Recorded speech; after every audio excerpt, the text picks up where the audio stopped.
ছেলের কাছে চিকিৎসার জন্য 10,000 টাকা চাওয়ায় নিজের মাকে ইট দিয়ে থেতলে শেষ করার অভিযোগ উঠল গুণধর ছেলের বিরুদ্ধে। শনিবার 5 জুলাই রাত 10:30 নাগাদ এই ঘটনাকে কেন্দ্র করে ব্যাপক চাঞ্চল্য ছড়ায় মুর্শিদাবাদের সুতি থানার কাশিমনগর গ্রামে। পুলিশ জানিয়েছে, মৃত মহিলার নাম আরমানি বিবি, বয়স 70 বছর, বাড়ি সুতি থানার কাশিমনগর গ্রামে। মাকে শেষ করার পর পলাতক রয়েছে অভিযুক্ত ছেলে। পরিবার সূত্রে জানা গিয়েছে যে মায়ের কাছ থেকে একটি জমি লিখে নেওয়ার জন্য দীর্ঘদিন ধরেই চাপ দিচ্ছিল এই অভিযুক্ত ছেলে। বেশ কিছুদিন ধরে বিষয়টা নিয়ে মায়ের সঙ্গে ঝামেলাতেও সে জড়িয়ে পড়ে। এরই মধ্যে আবার আবাস যোজনার টাকা পান মা আরমানি বিবি। সেই টাকাটাও নিজের কাছে রেখে দেয় অভিযুক্ত মংলু। এক পর্যায়ে বাড়ির অন্য সামগ্রীও মায়ের কাছ থেকে নিজের নামে লিখিয়ে নিতে চেয়েছিল বলেই জানা যাচ্ছে। কিন্তু মা শুধু ছেলেকে না দিয়ে এক মেয়েকে কিছুটা জমি লিখে দেন, আর তাতেই ক্ষোভ বাড়তে থাকে ছেলের। শনিবার বিকেলে মা তার চিকিৎসার জন্য ছেলের কাছে 10,000 টাকা দিতে বলেন। খাওয়া দাওয়া শেষ করে রাত 10টা নাগাদ নিজের বাড়িতে ঘুমিয়ে পড়েন মা আরমানি বিবি। অভিযোগ, তখনই হঠাৎ করে বাইরে থেকে এসে ঘুমন্ত মাকে ইট দিয়ে থেতলে শেষ করে দেয় এই মংলু। বিষয়টা নজরে আসতেই তড়িঘড়ি পরিবারের অন্য সদস্যরা এবং আশেপাশের লোকজন গুরুতর জখম বৃদ্ধাকে হাসপাতালে নিয়ে যান। সেখানেই চিকিৎসকেরা তাকে মৃত বলে ঘোষণা করেন। মাকে শেষ করার পরে সঙ্গে সঙ্গে বাড়ি থেকে পালিয়ে যায় অভিযুক্ত গুণধর ছেলে।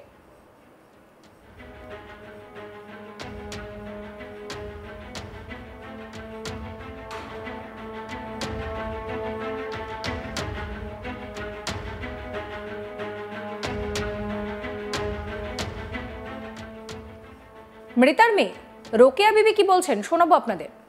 বলুন তো ঘটনাটা। আমি ঘরে মোবাইল দেখছি। আমার ভাতিজি ঘুমিয়েছিল আমার মায়ের কাছে।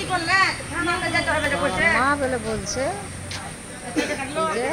যে সর ওকে। তখন আমার ভাই বলছে যে ওই বলছে কি যে আলো তুই চলে আয়। বলছে তুই চলে আয়, আমি যাবো না, বুবুর কাছে ছুটে দিয়ে তখন আমার মাকে উঠিয়ে তখন মারতে জমি জায়গা না। মা তার কারণে কি ছেলে মেরেছে? আধ গাঁঠা দিয়েছে মালার জন্য, মালা বাকি ছিল। কে লিখে দিয়েছে? কাকে লিখে দিয়েছিল? আপনার বোনকে লিখে দিয়েছিল জায়গায়। ওই জায়গার কারণে কি এই মা? জায়গার কারণে মারা, জায়গার কারণে মারা। আপনার বোনকে লিখে দিয়েছিল? 1.5 কাঠা, আধ গাঁঠা, 1.5 কাঠা মাটি, আধ গাঁঠা লিখে দিয়েছে। আপনার বোনকে লিখে দিয়েছিল? আচ্ছা, সেই কারণে কি আপনার ভাই তার রাগ, এই জায়গা লিখে দেওয়ার কারণে কি রাগ? ওর মন খবর ওই জানছে, আমরা তো আর জানছি না। এর আগেবার কি কোনো কিছু ঝামেলা হয়েছিল? এর আগে 2বার হয়েছে ঝামেলা, 2বার মেরেছে। কি নিয়ে হয়েছিল তখন? তখন টাকা মেরেছে, তখন টাকা করে ঝামেলা হচ্ছে। কি টাকা নিয়ে? বাড়ি পড়া টাকা 1,20,000 পেয়েছিল। তো আমার মায়ের অ্যাকাউন্ট নাম্বার ছিল না, তো আমার ভানির অ্যাকাউন্ট নাম্বার দিয়েছিল। তো অ্যাকাউন্ট নাম্বার নিয়ে তখন তো টাকা ঢুকলো, তখন আমার ভানি 60,000 টাকা ঢুকলো। প্রথমে দিল না, নিয়ে এলো ওটি, ফের আবার 50,000 ঢুকে তখন নিয়ে এলো ওটি। তখন আমার মা বলছে কি আমি গরিব মানুষ, তো আমার এত ব্যারাম স্যারাম আছে, তো কিছু দেওয়া না আমাকে। তো বলছে কি যে আমি টাকা দিব না, আমার নামে আমার অ্যাকাউন্টে টাকা ঢুকেছে, আমি টাকা দিব না। ওই একটা ওই টাকা নিয়েই ঘটনা। সে আগেকার রাগটা কি উঠেছে? আগেকার রাগে উঠেছে? আগেকার রাগে মনে আছে। আমার মা তো ছেড়ে বাঁধতে পারে না, অত বয়স্ক মানুষকে চলবে, চলে না বেরিয়ে। তো যখন টাকা চাইতে গেছে মনে হয় আমি কি খবর দিয়ে আমাকে। এই নিয়ে আমার কলিগ সব্যসাচী একটি রিপোর্ট দিয়েছেন, সেই রিপোর্ট রইল আপনাদের জন্য। গর্ভধারিণী মাকেই প্রাণে শেষ করার অভিযোগ উঠল ছেলের বিরুদ্ধেই। জানা যাচ্ছে যে মা 10,000 টাকা চেয়েছিল ছেলের কাছ থেকেই। সেই টাকা নিয়েই বচসার জেরেই ইট দিয়ে থেতলে জানে শেষ করলো ছেলে, এমনই অভিযোগ উঠেছে মুর্শিদাবাদের সুতি থানার অন্তর্গত কাশিমনগর এলাকায়। কাশিমনগর এলাকায় আরমানি বিবি বলে এক 70 বছরের মহিলা, তার জমির ভাগ চাইছিল ছেলে, যে তার নিজের নামে করে নিতে চাইছিল মংলু শেখ বলে ছেলে, এবং সেই জমি দিতে নারাজ হয় আরমানি বিবি, এবং তার ফলেই একটা বচসা লেগেই ছিল। পরবর্তীতে বাড়ির তৈরির টাকা, সরকারি টাকা ঢুকেছে আরমানি বিবির অ্যাকাউন্টে। সেই টাকা থেকে 1010 টাকা নিজের চিকিৎসার জন্য ছেলেকে বলে যে তুলে দিতে, সেই টাকা দিতে রাজি হয় না মংলু শেখ এবং সেই কারণেই বচসা দুজনের মধ্যেই বাধে। তারপরেই ইট দিয়ে মাকে খুন করার, প্রাণে শেষ করার অভিযোগ উঠল ছেলের বিরুদ্ধেই। ছেলে পলাতক, ঘটনা ঘটানোর পরেই ছেলে আর কাশিমনগর এলাকায় ছিল না। পুলিশ মৃতদেহ উদ্ধার করে এবং পুলিশ তদন্তে নেমেছে। কি কারণে এই ঘটনা সেই বিষয়ে আরো বেশি তদন্ত করছে পুলিশ, যে কি বেরিয়ে আসে। এবং মংলু শেখ পলাতক এমনটাই জানা যাচ্ছে। মংলু শেখের হাতেই প্রাণে শেষ হয়েছে তার মা আরমানি বিবি। ঘটনাটি ঘটেছে সুতি থানার অন্তর্গত কাশিমনগর এলাকায়। কাশিমনগর এলাকাতেই মা এবং ছেলের মধ্যে বচসা লাগে। বচসার জেরে এই ঘটনা ঘটেছে বলেই তার পরিবারের লোকজন জানায়।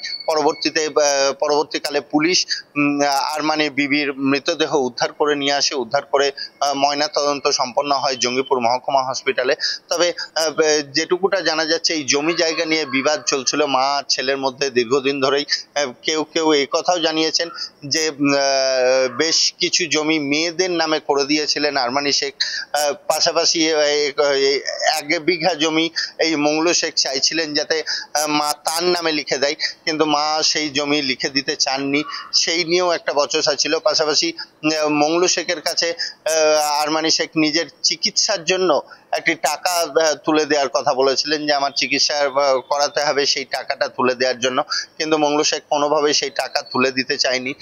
এটাও জানা গিয়েছে যে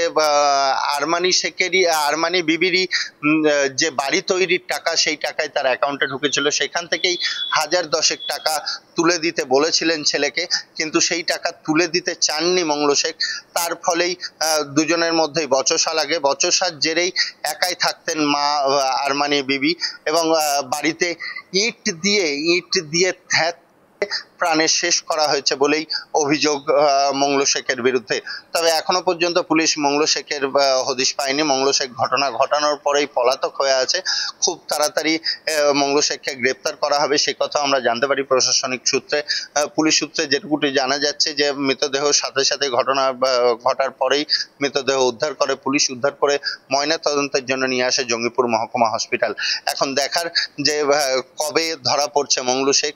এই এক মর্মান্তিক ঘটনায় সত্যি করে চাঞ্চল্যের সৃষ্টি হয়েছে সুতি থানার অন্তর্গত কাশিমনগর এলাকায়। যে মাকে এই চরম শাস্তি দিতে পারে ছেলে, সেই বিষয়ে প্রশ্ন উঠছে। সমস্ত খবরের আপডেটের জন্য আপনাদের নজর থাকুক আজ তাক বাংলা। চ্যানেলটিকে সাবস্ক্রাইব করবেন, নোটিফিকেশন পেতে বেল আইকনে ক্লিক করবেন, ফলো করতে ভুলবেন না আজ তাক বাংলার হোয়াটসঅ্যাপ চ্যানেলও।